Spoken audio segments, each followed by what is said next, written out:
Anak, Junjun? Bakit si Junjun lang ang hinahanap mo, Daddy? Hindi naman sa ganun, anak. Di ba nga gusto mag-aral ni Junjun, yung kapatid mo? Kaya yun, in-enroll ko siya. Talaga po, Papa? In-enroll niyo na po ako? So, ibig sabihin, makakapag-aral na po ako? Oo, Junjun, makakapag-aral ka na.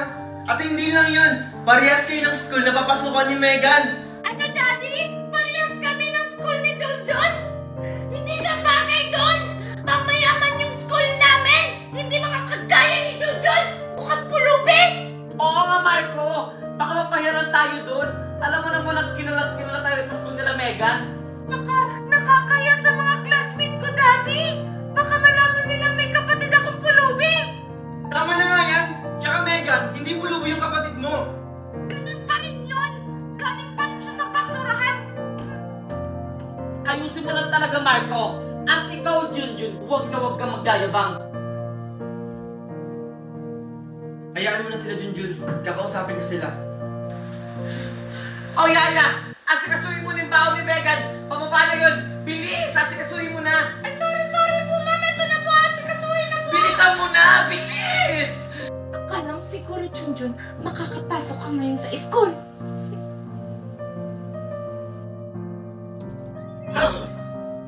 Oh, Megan, bakit ka dito? May kailangan ka ba? Wala. Pinapasabi lang ni Mami na bilisan mo daw kumilos dyan. Eto na nga, maliligo na ako. Excuse me. Maniligo ka ba lang? Ang bagal-bagal mo kumilos. Akala mo makakapasok ka ngayon, Junjun? Hindi. Handa ka ngayon sa akin, Junjun.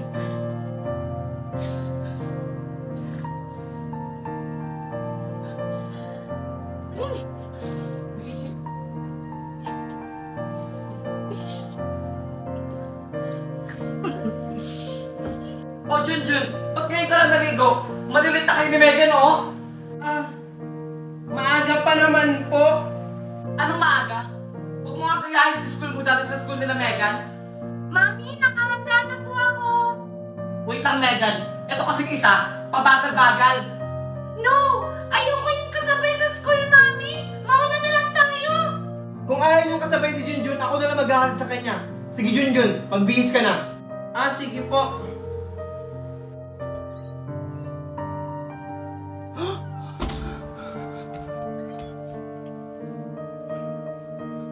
Alam ko na kung sinong gumawa nito. O, tara na, Megan, ha? Yaya, yung bag ni Megan, isunod mo lang sa kotse, ha? Okay po, ma'am. Megan, ikaw ba may gawa nito? Ikaw lang naman yung pumasok sa kwarto. Uy, Junjun! Huwag mo nga akong pinagbibintangan dyan. Hindi ako pumasok sa kwarto mo. Sinong gagawa nito? Si Yaya? Hindi naman kayang dumihan nito ni Yaya. Oh, Megan, totoo ba yung sinasabi ni Junjun na ikaw nagdumi ng damit niya? Hindi po, Mami. Hindi ko po yan magagawa. O, tignan mo, ikaw, Junjun, huwag na huwag mong pagbibigtakan yung anak ko. O ano na naman kaguluhan yan? Daddy, si Junjun kasi pinagbibintangan niya ako na ako daw nagdumi sa uniform niya. Kahit hindi naman. Totoo ba yun, Junjun? Wala naman pong iba magdudumi ng uniform ko kundi si Megan lang. Siya lang po kasi yung pumasok sa kwarto ko. Megan, magsabi ka nga ng totoo. Hoy, Marco, huwag mo nga kinakampihan yung anak mo sa labas. Hindi ko siya kinakampihan, Valerie. Ang sa akin lang, kung siya ba talaga yung nagdumi ng uniform ni Junjun. Bakit naman kay Junjun na madumi yung uniform niya? Kasi pulubi siya. Sumusobra ka na, Megan. Dahil dyan, walang papasok sa inyo. Pero Daddy... Walang pero hanggat wala sa inyo ang umaamin. Wag na lang po, Papa. Kaya ko naman pong labahan to. Hindi, Junjun. Sobra na kasi yung ginagawa sa'yo. Oo na, Daddy! Kasalanan ko na! Ano, Junjun? Masaya ka na? Hayaan mo na sila, anak. Papasok ka sa school. Tara. Anak, Megan, bilisan mo dyan. Magsha-shopping tayo. Mami? Ngayon na tayo magsha-shopping? Kaya nga, bilisan mo dyan kasi ngayon tayo magsha-shopping. Sige po, Mami. Oh, Manong, anong ginagawa mo sa harap ng bahay namin? Andyan po ba si Sir Marco? O bakit? Anong kailangan mo sa asawa ko? Kayo po pala yung asawa ni Sir Marco. Pakibigay na lang po kay Sir Marco. Ano ba to? Basta, si Sir Marco lang yung nakakaalam yan. O sige po, alis na po ako. Manong, wait ang Teka, ang bilis naman ng Manong na yun. Ano kaya binigay niya kay Marco? Parang hirap buksanin to.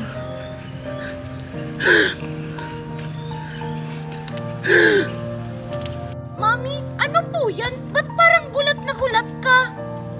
Hindi to maaari, Megan. Dapat tayo may karapatan nito. Ano, Mami? Ano po ba kasi to?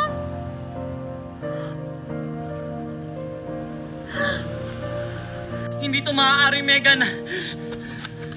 Marco? Wala kang iyang bata ka. Ito po yung tita. Wala kang iyang bata ka. Kaya ka parang pumunta dito para agad ang lahat ng alaarian na dapat para sa amin. Tita, wala po akong alam dyan. Kahit tita, gusto wala akong pangalan na para sa amin. Ano to, Marco? Tama na, Valerie! Junjun, okay ka lang? Ano ba kasi yan, Valerie? Ano ito? Ha? Ayan, basahin mo. Bakit ka ganun, Marco? Akala ko ba kami yung tagapagmana? Ba't mas pinili mo yan si Junjun kaysa sa amin, Daddy? Eto ba? Kaya kayo nagkakaganyan?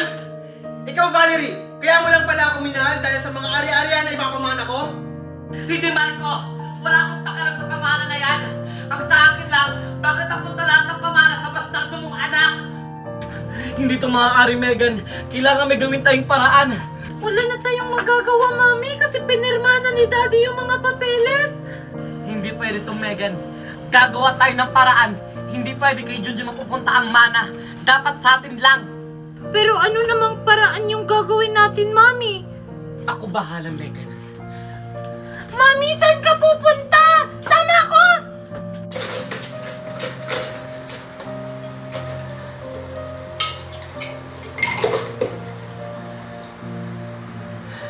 Junjun! Bakit po, tita? Halika nga dito. Sige po, tita. Ibigay mo to sa tata mo. Nandun siya sa labas. Sige po, tita. Anong teto-totohan mo dyan? Ibigay mo sa tata mo? Sige po.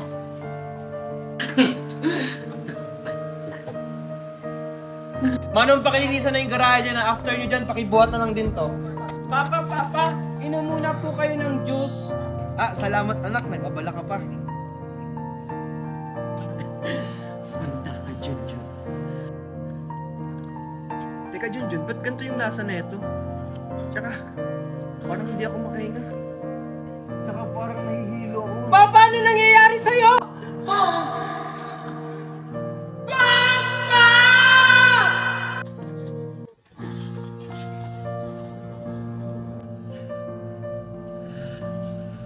Marco! Papa, ano nangyayari Marco! Junjun, ano ginawa mo kay Marco? Hindi ko po alam. Bigla na lang po siyang nahilo nung uminom po siya ng juice. Sinasabi ko na nga ba? Nilaso mo yung asawa ko! Hindi ko po yun magagawa kay Papa. Di ba po, kayo po yung nagbigay ng inumin para kay Papa? Oo, ako ang nagbigay sa'yo ng juice.